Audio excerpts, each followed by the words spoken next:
Vamos a hablar de la forma de implementar filtros digitales a partir del Cortex M4. Las familias Cortex, siguiendo la nomenclatura de su nombre, son tres: la Cortex A, la Cortex R y la Cortex M. La A es para aplicaciones, es decir, que puede utilizarse en teléfonos celulares, en tablets. La Cortex R es para aplicaciones de tiempo real y la Cortex M, que es la más cercana a nuestro tipo de blanco, de target de nuestro curso, es la de propósito general, con las arquitecturas 7 y 8 y el uso de la unidad de protección de memoria, que ya es un obligatorio para los Cortex M4, y con un Advanced High Speed Bus interno que permite trabajar todo al ciclo de reloj dado por el clock del procesador. Las características fundamentales aparecen simplificadas en las familias Cortex M, del M0, el M0 Plus mejorado, el M3, el M4 y algunos que vamos a ver inmediatamente. Para tener una idea, vayamos a este link que nos permite hablar un poco de los distintos procesadores. El Cortex M0 es un Cortex simple, sencillo, pensado para reemplazar lógica discreta o microcontroladores de 8 bits básicos. El M0 Plus es más eficiente en energía e incorpora mejora frente al M0.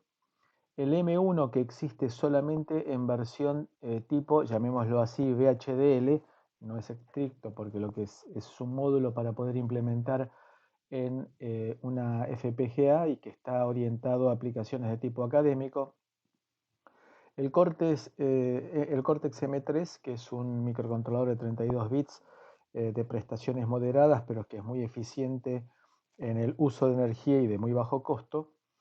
Y luego el M4, que es el que nosotros utilizamos, que incorpora fundamentalmente las prestaciones de procesamiento digital de señales y también la unidad de punto flotante. El M7 es una mejora bastante importante que vamos a hablar en unos minutos respecto del M4. Y luego aparecen aquellos que están vinculados con Internet de las Cosas y que tienen lo que se llama Trust Zone Security, que es la aparición de un segundo mapa de memoria asegurado en el cual no se puede entrar y de esa manera violentar la seguridad de todo el sistema, es decir, buscando que no aparezcan por parte del mundo exterior troyanos o ransomware que permitan tomar el control o dañar nuestro microcontrolador. El Cortex M23 es un equivalente a un Cortex M0 Plus, pero llevado al mundo de Internet de las Cosas.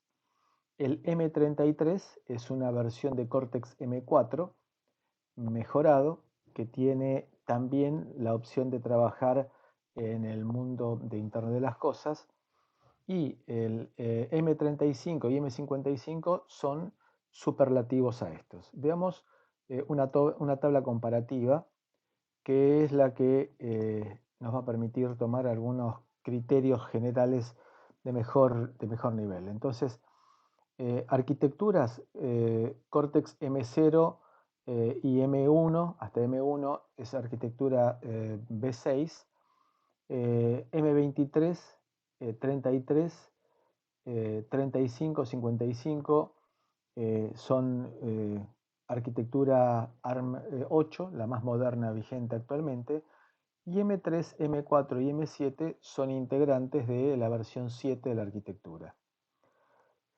Aquí aparece lo que hablábamos de la arquitectura 8, que incorpora la seguridad para el acceso a Internet de las Cosas y que ocurren en el 23, 33 y hasta el M7 inclusive, y la capacidad de procesamiento digital de señales que está del M4 en adelante.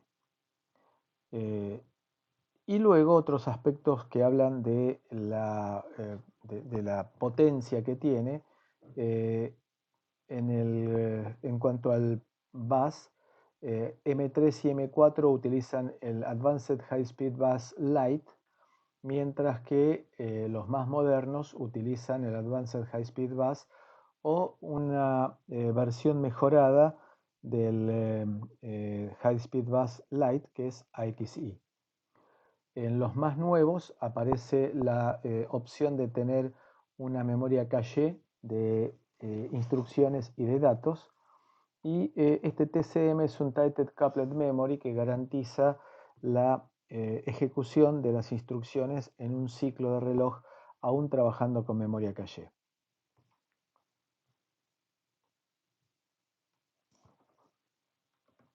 Bien, entonces dijimos nosotros que el Cortex M4 incorpora unidad de punto flotante, aparte de procesamiento digital de señales, y existen opciones de dual core, es decir, de doble núcleo, el cual va a surgir que es una buena opción para algunos de los ejemplos que vamos a ver en las aplicaciones al final de esta clase. La compatibilidad está dada desde el Cortex M0 hacia el M3, es decir, que un programa escrito para Cortex M0 se puede recompilar y ejecutar en Cortex M3, luego un M4, el M4, un programa escrito para Cortex M0, M3 o M4 se puede recompilar y ejecutar en forma compatible con M4F, es decir, con punto flotante.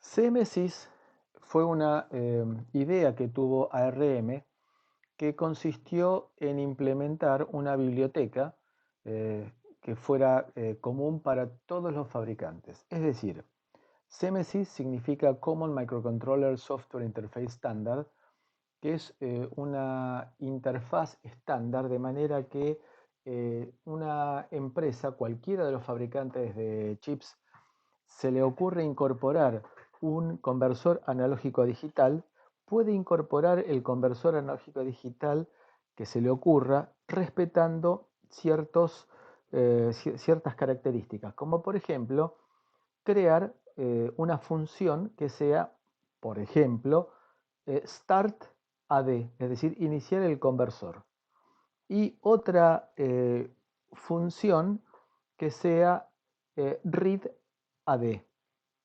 Esas incorporarlas en esta biblioteca CMSIS. Cada fabricante va a hacer su propia versión de Start AD o de Read AD, y que dependerá del hardware que tengan implementado.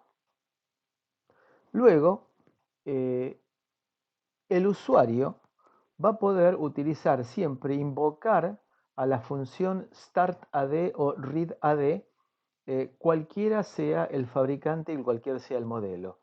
El fabricante tiene que tomarse el trabajo de escribir esas bibliotecas. Entonces, es una capa de abstracción que permite que el usuario, el diseñador, tenga facilidad, tenga que aprender una sola vez las interfaces. Existen un conjunto de herramientas genéricas que buscan tener un dispositivo homogéneo. También se tienen que incorporar en el CMSIS los fabricantes de entornos de desarrollo, de manera que tengan uniformidad en los compiladores y que uno no tenga que estar modificando el compilador. De manera que en todo concepto, si uno quiere migrar de procesador, no tenga que efectuar ningún trabajo, sino que simplemente en algún lugar cambia el target, en algún lugar significa en el entorno de desarrollo cambia el target sobre el cual se va a trabajar, e inmediatamente debería trabajar sobre el nuevo producto y sobre el nuevo entorno de desarrollo. En la práctica, eso no es estrictamente cierto, pero el trabajo que se requeriría es bastante menor, sería del orden de mediodía, un día, y no más que eso migrar de procesador. Permite también reutilizar el software y también permite mejorar el tiempo de puesta en el mercado un nuevo producto, porque no tengo que empezar desde cero, porque ya tengo una buena parte resuelta de experiencias anteriores. Otra cosa interesante, y que eso sí produjo bastante escozor entre los fabricantes, y por eso después paulatinamente se intentaron apartar de esta normativa, es que permite utilizar componentes de software de varios proveedores. Por ejemplo, puedo llegar a utilizar una función de programación del acceso directo a memoria escrito por Texas Instruments, una parte de adquisición de datos analógicos provista, por ejemplo, por Analog Devices, y luego una parte de procesamiento de datos dada por DSP, por NXP. Es decir, que puedo llegar a armar mi programa sacando pedacitos de bibliotecas de cada uno de los fabricantes. Y eso no causó demasiada buena sensación, porque un fabricante decía: invierto muchas horas de mis ingenieros en desarrollar esta función para que luego la utilice el cliente sobre un procesador de otra marca. Para ARM esto es lo mismo, porque va a cobrar el mismo royalty si vende un procesador en XP, si lo vende Freescale, si lo vende Texas o si lo vende ST. Pero para cada uno de los fabricantes era distinto. Entonces, en el caso particular de CMSIS, existe una parte, un pedacito que es el CMSIS DSP. Vamos a ver un poco mejor qué es esto.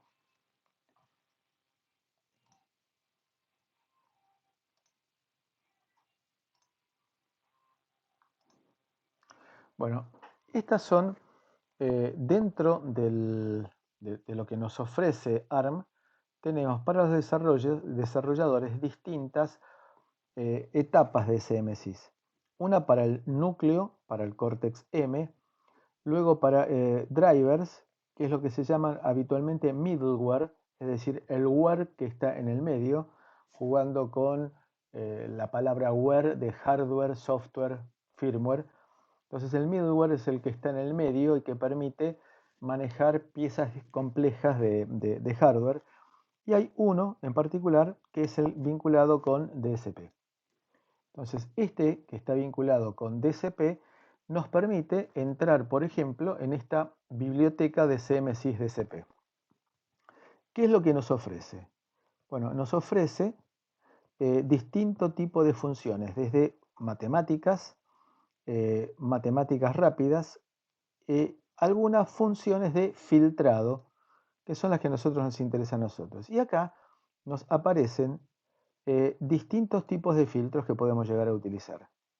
Es decir, desde IR, FIR de distintos tipos. Entonces podemos buscar qué tipo de filtro en particular deseamos. Entonces supongamos que queremos utilizar un FIR de 32 bits.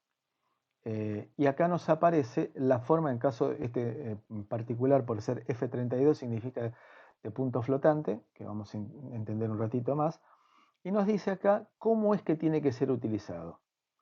Y nosotros entonces tendremos que incluir la biblioteca CMSIS de DSP, invocar esta función pasándole los parámetros de acuerdo con los que nos dice a nosotros el esqueleto que nos provee el fabricante.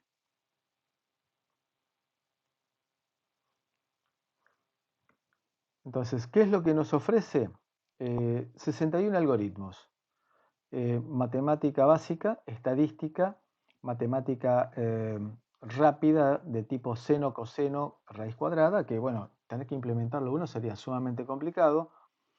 Y la parte que a nosotros nos interesa, que son la parte que corresponde a filtros, eh, álgebra de matrices, para el caso, por ejemplo, de trabajar con motores, y transformadas para, por ejemplo, querer hacer una FFT o una transformada discreta del coseno.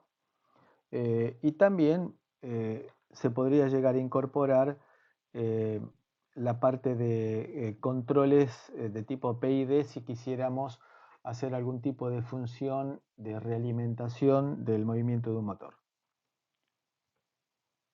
Entonces, el Cortex M4 es una mejora del Cortex M3 en el cual se le incluye la parte de procesamiento digital de señales y la unidad de punto flotante. También aparece el M7, el Cortex M7, que es una mejora del Cortex M4 y del cual vamos a hablar un poquito, pero simplemente para tener una idea que para un proyecto nuevo quizá convenga y que la envergadura del proyecto sea lo suficientemente grande como para justificar utilizar un procesador de más nueva generación y más poderoso, y también con un poco más de consumo. Entonces, ¿qué es lo que tienen Cortex M4 y M7? Es un microcontrolador fácil de programar en C, con un excelente manejo de interrupciones y muy bajo consumo para lo que nos presta. Con arquitectura Harvard, con multiplicación y acumulación en un solo ciclo, unidad de punto flotante, y el barrel shifter que nos permite multiplicar o dividir por 2 a la n en un solo ciclo de instrucción. Y acá aparecen las aplicaciones, todo lo que sea inalámbrico, toda la parte que sean medidores, mucho en la industria automotriz, en la parte biomédica, en los postnet y en mucho audio y mucho control de motores. Entonces el M4 es una arquitectura versión 7 que incorpora ZAMD2 con procesamiento digital de señales y Single Instruction Multiple Data, que lo vamos a ver enseguida, y que nos permite efectuar multiplicaciones y acumulaciones de 32 por 32 más 64, con el resultado en 64 en una sola instrucción, en un solo ciclo de reloj. Y también nos permite tener una unidad de punto flotante de simple precisión con el controlador de interrupciones y que es compatible con Cortex M3. La arquitectura del Cortex M4 es con un pipeline de 3 etapas con salto especulativo y tiene 3 interfaces de Advanced High Speed Bus Lite.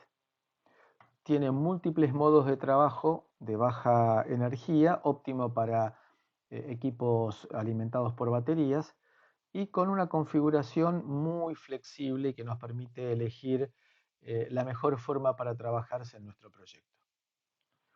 Tiene una unidad de punto flotante de simple precisión que nos permite trabajar también con el punto flotante separado de los registros tradicionales, sino que son un agregado, y que nos permite realizar operaciones de acumulación y multiplicación en un solo ciclo. Con el Fused MAC, que es una opción que impide la saturación cuando uno hace operaciones con un amplio rango dinámico y que entonces nos permite trabajar sin que haya desborde de la capacidad de los registros.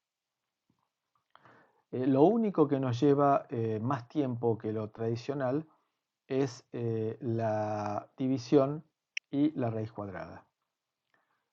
Las operaciones de tipo MAC de multiplicar y acumulación son ampliamente utilizadas para los filtros FIR, que es lo que hemos iniciado esta parte del curso, con el I cuadrado IR o I cuadrado R, que es el que nos permite reinyectar parte de la salida sobre la entrada, con versiones de la FFT y también que nos permite hacer correlación o convolución por medio de expresión algebraica.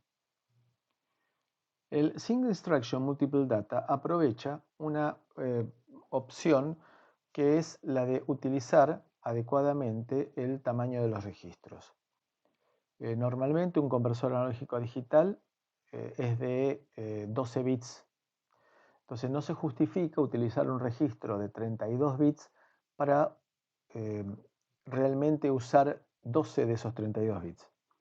Entonces lo que se hace es agrupar instrucciones de manera que en una sola instrucción podamos llegar a tener más de una operación. Y eso es lo que se llama Single Instruction Multiple Data. Entonces, en las instrucciones de Single Instruction Multiple Data, yo puedo elegir trabajar con variables de 8 o 16 bits, de manera que voy a poder hacer 2 o 4 operaciones en un solo ciclo de reloj. Normalmente el compilador no trabaja en el modo Single Instruction Multiple Data, sino que lo tengo que forzar, o si no lo puedo llegar a forzar, escribir una función en assembler que me permita vincularme con el programa en C que estamos escribiendo. Eso está regulado a través de otra normativa de ARM que se llama AAPCS, que significa que me cuenta que voy a utilizar ciertos registros desde el R0 hasta el R3 para pasar parámetros de una función en C a una en assembler y para retornar resultados de esa de assembler al C que lo había convocado. Eso está especificado, es decir que no es dramático que yo llame a una función en assembler de mi programa en C. Supongamos que queremos hacer una suma del valor anterior que hemos obtenido de la suma, típicamente el caso del filtro, más A por C más B por D. Entonces, lo que tengo es A por C, B por D, lo hago en una sola instrucción y le sumo al valor anterior que tenía. Si el valor anterior que tenía, le sumo el A por C más B por D y me genera un nuevo resultado de 64 bits. Trabaja evidentemente con datos empaquetados. Voy a poder trabajar con magnitudes de 8 bits, es decir que en ese caso podría llegar a ser 4 productos. El resultado va a ser típicamente de 16 bits y lo puedo hacer con variables no signadas o con variables signadas. Y de esa manera también el resultado será no signado o signado. Y también puede ser el segundo operando. ¿Qué nos mejora entonces esta forma de Single Instruction Multiple Data? Esto sería un loop del FIR, en el caso de un Cortex M3, en el cual voy a tener 1, 2, 3, 4, 5, 6, 7, 8, 9, 10 instrucciones. En el caso de Cortex M4, utilizando el Single Instruction Multiple Data y las funciones de suma y resguardo múltiple, me van a llevar 1, 2, 3, 4, 5 instrucciones. Es decir, la mitad de las instrucciones y normalmente, aparte, trabajan a una velocidad mayor que la del Cortex M3, con lo cual el resultado es que la mejora es típicamente de por lo menos a igual velocidad de reloj 2,2 veces.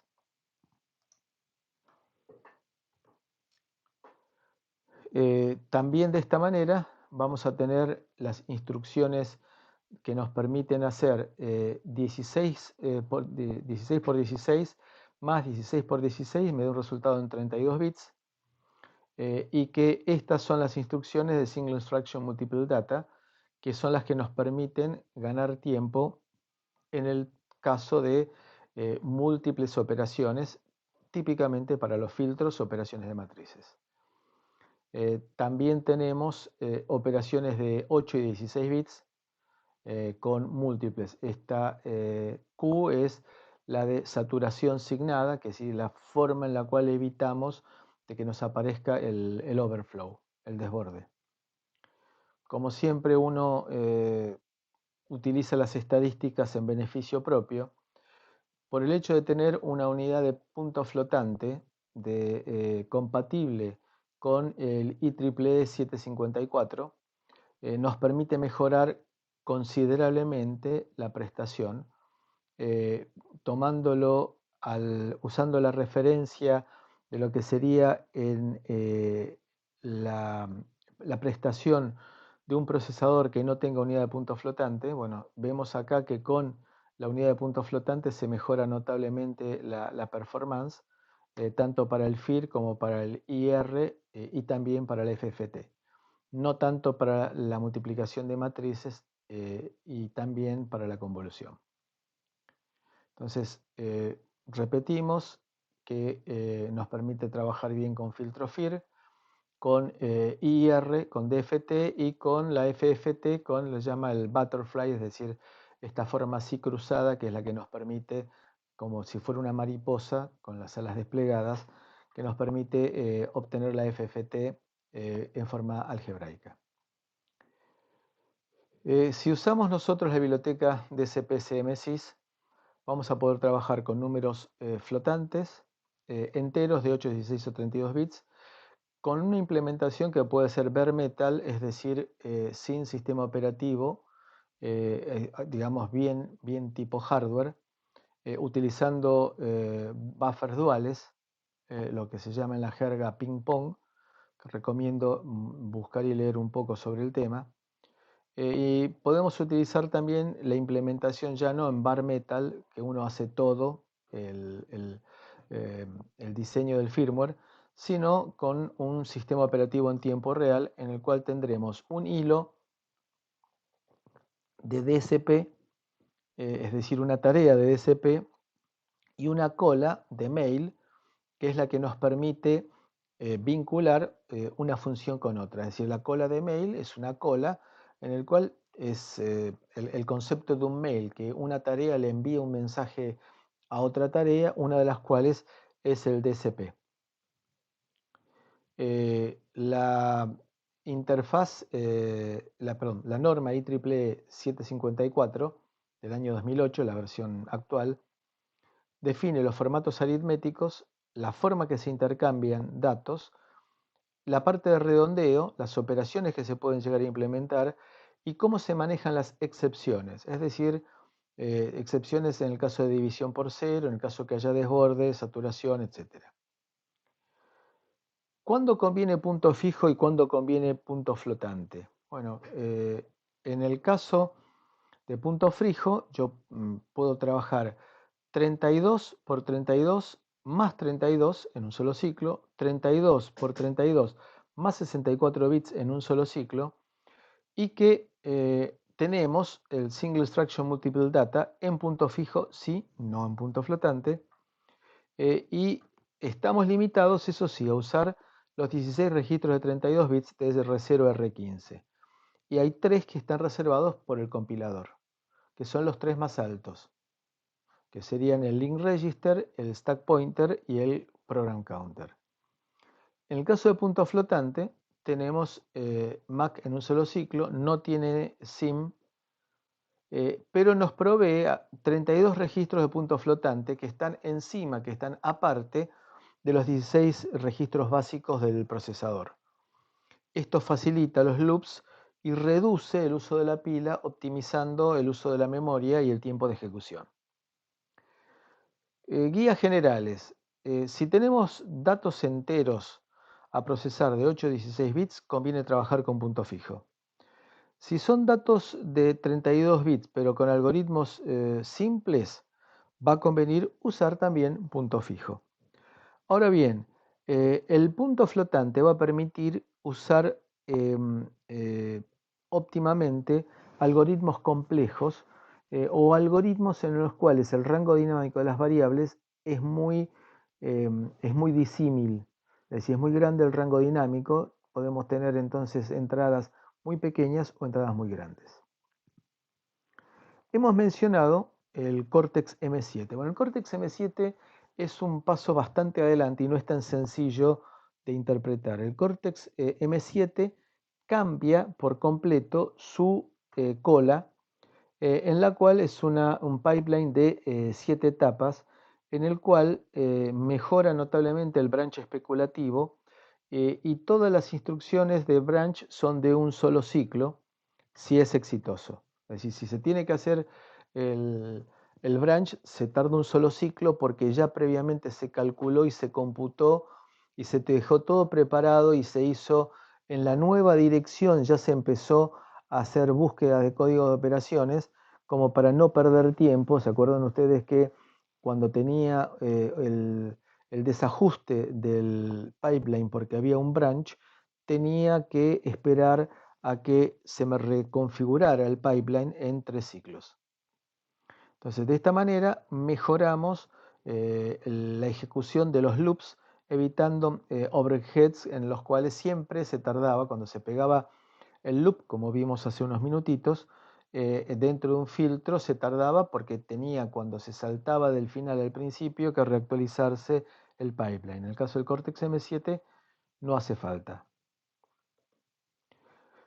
Nuevamente, las estadísticas nos dicen que el uso del Cortex M7 nos permite disminuir notablemente el tiempo de ejecución entre un Cortex M4 y un Cortex M7. Es decir, el Cortex M7 es más rápido en todo lo que sea filtros y FFT porque los loops los optimiza.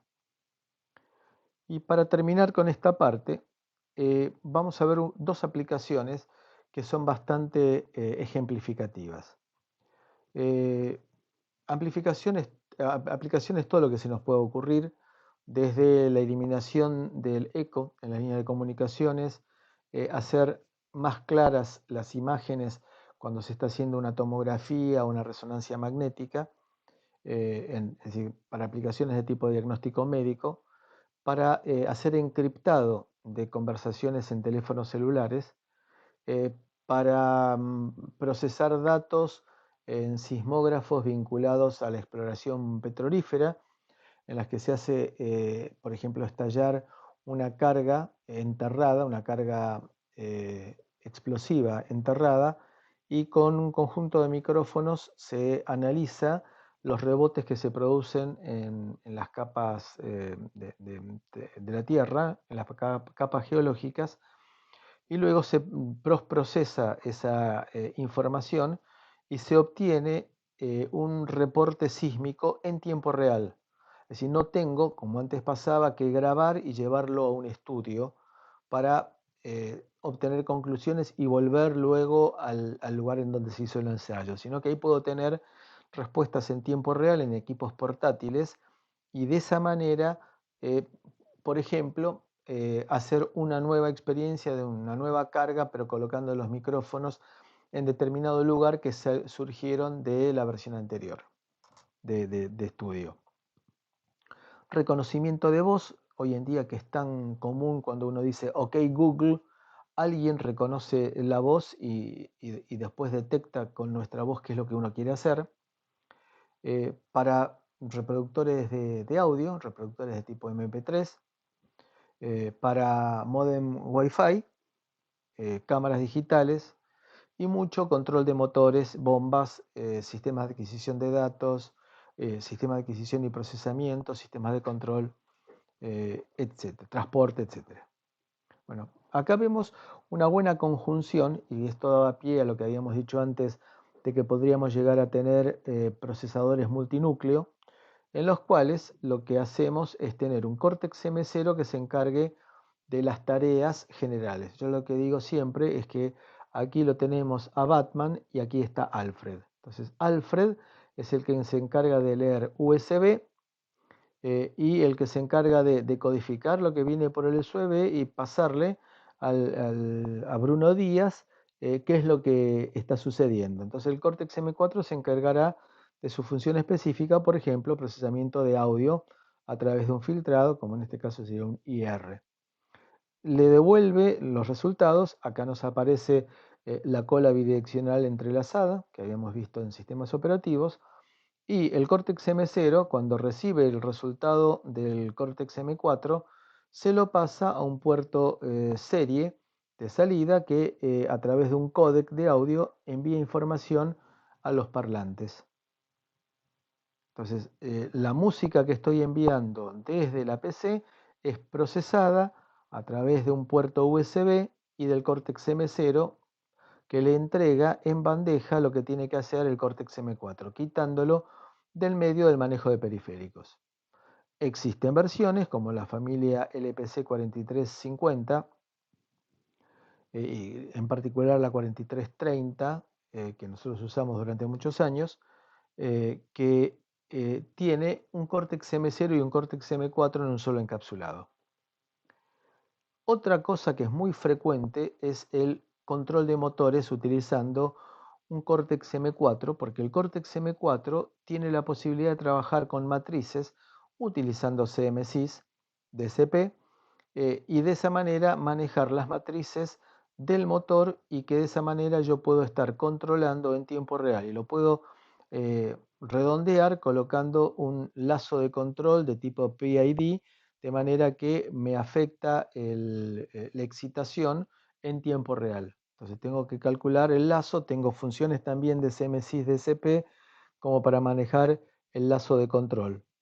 Entonces recibe a través de una interfaz CAN, Controller Area Network, que se utiliza en el automóvil y en los sistemas industriales, se le envía al Cortex M0 a través del cual se controla la interfaz CAN, se le envía al Cortex M0 los datos recibidos, se los preprocesa, se les envía al Cortex M4 y del Cortex M4 decide, manejando sus matrices y la ecuación del motor, excitar apropiadamente a esos motores.